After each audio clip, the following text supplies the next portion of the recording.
Hello class 6, this is your SST class and myself Amit Kumar Misra, your SST teacher.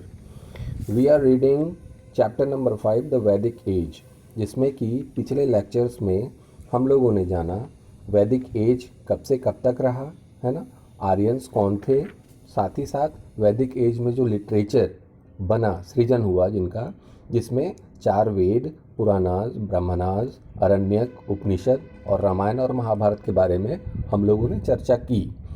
उसके बाद फिर हम लोगों ने जाना कि साहित्य का उस समय वैदिक एज के समय आखिर जो भाषा हुआ करती थी वो कौन सी भाषा हुआ करती थी। आज जो हम लोग चर्चा करेंगे वो अर्ली वैदिक एज के बारे में चर्चा करेंगे, जिसमें कि ये बात बताई गई है कि द अर्ली वैदिक पीपल लिव्ड इन द सप्त सिंधु रीजन। जो अर्ली वैदिक पीपल थे, है ना, अर्ली वैदिक कहने का मतलब कि उस काल में जो लोग रहा करते थे वो किस क्षेत्र में रहा करते थे, तो सप्त सिंधु रीजन में रहा करते थे। आज के हिसाब से अगर हम लोग देखें तो वो क्षेत्र हरियाणा और अविभाजित पंजाब के अंतर्गत आता है। This region had 7 river. इस क्षेत्र के अंतर्गत 7 नदियां हैं, जिसमें इंदस, झेलम, चेनाब, रवि, बीस, सतलज और सरस्वती का जिक्र है। हेंस द नेम सप्त सिंधु। इसलिए इस क्षेत्र का नाम क्या पड़ा, Sapta Sindhu. The river Indus and its tributaries Beas, Sutlej and Saraswati are mentioned in the hymns of Rigveda. बोला जाता है कि इंदस नदी और उसकी सहायक नदियाँ जो कि बीस, सतलज और सरस्वती है, इन सब का जिक्र आपको ऋग्वेद के भजनों में मिलता है। The rivers Ganga and Yamuna are mentioned only once. बोला जाता है कि गंगा और यमुना नदियों का भी जिक्र एक बार आता है। Most of the information of the early Vedic age comes from the Rigveda. अधिकतर जो जानकारियाँ हैं, जो सूचनाएं हैं हम लोगों को अर्ली वैदिक एज के बारे में पता लग पाती हैं, वो ऋग्वेद से ही पता लग पाती हैं। Therefore this period is also referred to as the Rig Vedic period. इसीलिए इस पीरियड को ऋग वैदिक पीरियड के नाम से भी जाना जाता है। अब हम लोग चर्चा करेंगे राजनीतिक जीवन के बारे में कि आखिर ऋग वैदिक पीरियड में या अर्ली वैदिक एज में जो राजनीतिक जीवन था लोगों का वो किस प्रकार का था।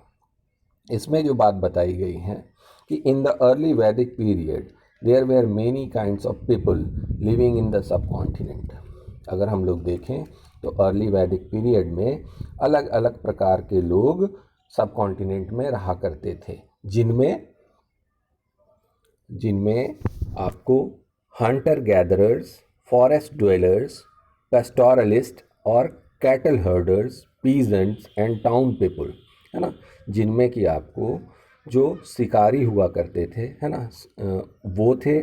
साथ ही साथ जो वनवासी थे, वनवासी का मतलब जो वनों में रहा करते थे, पेस्टोरलिस्ट थे।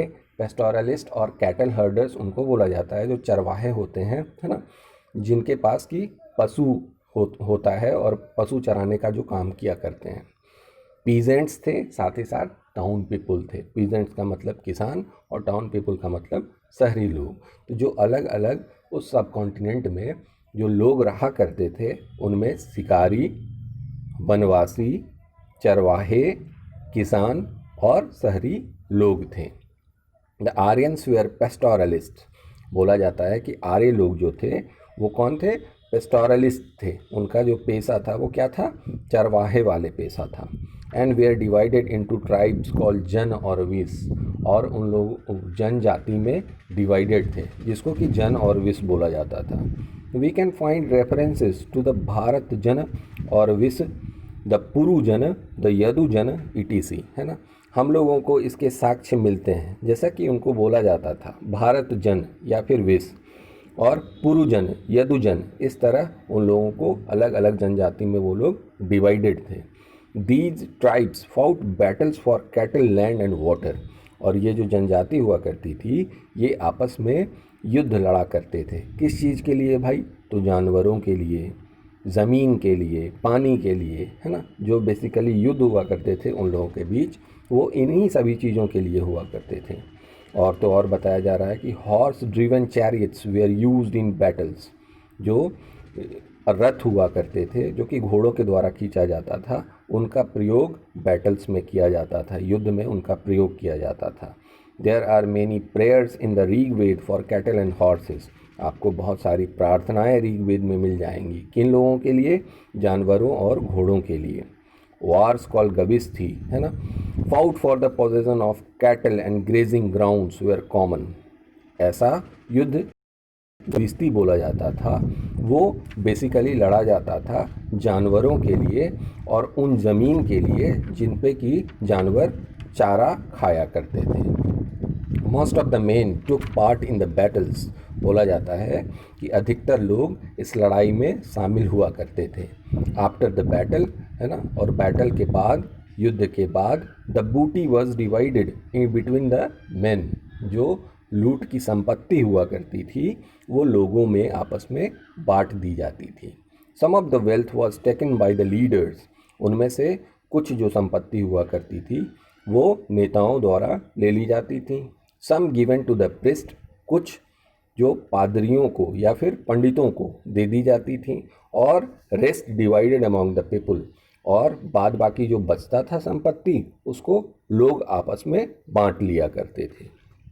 Some of the wealth was use for performing yajnas, है ना, उनमें से कुछ जो वेल्थ हुआ करता था वो यज्ञ के लिए, जो कि देवी देवताओं को खुश करने के लिए किया जाता था, उसमें प्रयोग में लाया जाता था। अब यहाँ पे देखिएगा ट्राइबल चीफ की बात हो रही है, तो जनजाति का जो सरदार हुआ करता था या राजा जो हुआ करता था उसको राजन बोला जाता था। He received voluntary gifts in kind, है ना, बोला जाता था कि उसको स्वैच्छिक रूप में उपहार प्रदान किए जाते थे लोगों के द्वारा।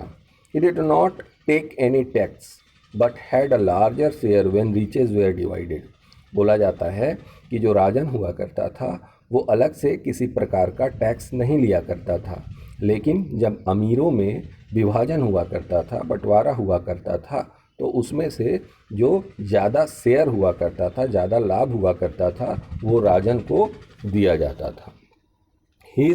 He led his tribe to war, maintained law and order and also offered prayers on behalf of his tribe, बोला जाता है कि अपने जो उसके ट्राइब में, उसकी जाति में जितने भी लोग हुआ करते थे उसको वो शामिल करके युद्ध लड़ा करता था। साथ ही साथ लॉ एंड ऑर्डर को भी मेंटेन करता था, नियम और कानून को भी व्यवस्था बनाए रखता था वो। और तो और and also offered prayers on behalf of his tribe, बोला जाता है कि अगर कहीं पे क्षमा याचना की बारी आती थी तो अपने ट्राइब का, अपने जाति का वो संरक्षण किया करता था।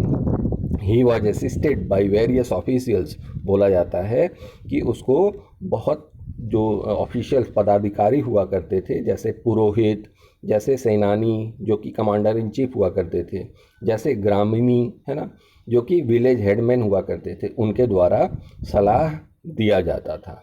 He was also assisted by 2 committees, है ना, 2 समितियों द्वारा भी उसको सलाह प्राप्त हुआ करता था, जिसको कि सभा और समिति बोला जाता था।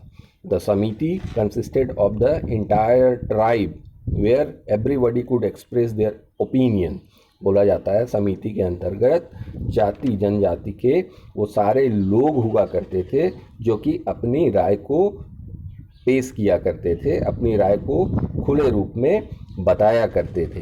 द समिति चूज द राजन, और यही समिति क्या किया करता था? राजन का चुनाव किया करता था। द सभा was a small committee of selected tribal people, और जहाँ तक सभा का बात है तो वो एक छोटी सी समिति या कमेटी हुआ करती थी जो कि ट्राइबल पीपल के, जिसमें कुछ ही मेंबर शामिल हुआ करते थे। ठीक है, तो आज हम लोगों ने जाना पॉलिटिकल लाइफ के बारे में कि ऋग वैदिक काल में, अर्ली वैदिक एज में जो पॉलिटिकल लाइफ हुआ करता था वो किस प्रकार का हुआ करता था। अब कल हम लोग चर्चा करेंगे सोशल लाइफ और कास्ट सिस्टम के बारे में। ठीक है, आज के लिए इतना ही। Thank you.